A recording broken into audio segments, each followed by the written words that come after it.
ম্যাচের 11তম মিনিটে বাংলাদেশের ডি বক্সে ছিল বল। সেই বল মুরসালিনের পায়ে আসলে মুরসালিন বাড়িয়ে দেন রাকিব হোসেনের উদ্দেশ্যে, আর রাকিব হোসেন দারুণভাবে বলটাকে টেনে নিয়ে যায় ইন্ডিয়ার ডি বক্সে, আর সেখানে গিয়ে আবারও পাস করে দেন মুরসালিনের উদ্দেশ্যে। রাকিবের দেওয়া পাস দারুণভাবে কাজে লাগিয়েছেন মুরসালিন। ভারতীয় গোলরক্ষককে পাশ কাটিয়ে রীতিমতো বল গোলপোস্টে। গোল, হ্যাঁ দর্শক, গোল। বাংলাদেশ এগিয়ে গেল মাত্র 11তম মিনিটের মাথায়। মুরসালিন এবং রাকিব অসাধারণ কম্বিনেশন। প্রথমার্ধের শুরুতেই মুরসালিনের গোলে এগিয়ে গেল বাংলাদেশ। দারুণ এক পাল্টা আক্রমণ দেখিয়ে দিল বাংলাদেশ ফুটবল। ম্যাচের 11তম মিনিটে এমন গোল ফিনিশিং যেটা করে দেখিয়েছেন শেখ মুরসালিন। এরপর প্রথমার্ধে আর ভারতকে সুবিধা করতে দেয়নি বাংলাদেশ। দারুণভাবে ডিফেন্স করেছে হামজা চৌধুরী এবং তবু বর্মনরা। তাই তো রেফারি শেষ পর্যন্ত বাঁশি এবং প্রথমার্ধের খেলা শেষ হয় বাংলাদেশ এগিয়ে থেকেই।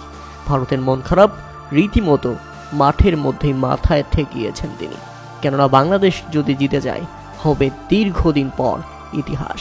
এবং শেষ মিনিটের মাথায় ভারত প্রায় গোল করেই ফেলেছিল, কিন্তু সেখানে আজ মিতুল মার্মা বলটাকে ধরে ফেলেছেন, বাংলাদেশকে ধরে ফেলেছেন, ভারতকে ধরে ফেলেছেন। দীর্ঘ 22 বছর পর বাংলাদেশের ইতিহাস ভারতকে হারিয়ে 3 পয়েন্ট যোগ করে নিল বাংলাদেশ। অভিনন্দন বাংলাদেশ, অভিনন্দন জামাল ভুঁইয়া, অভিনন্দন হামজা চৌধুরী। তোমরা করে দেখিয়েছো ভারতকে তোমরা হারাতে পারো। ভারত বিধ্বস্ত হয়ে বাংলাদেশ থেকে রীতিমতো চুপ করে নিজেদের দেশে ফিরে যাবে।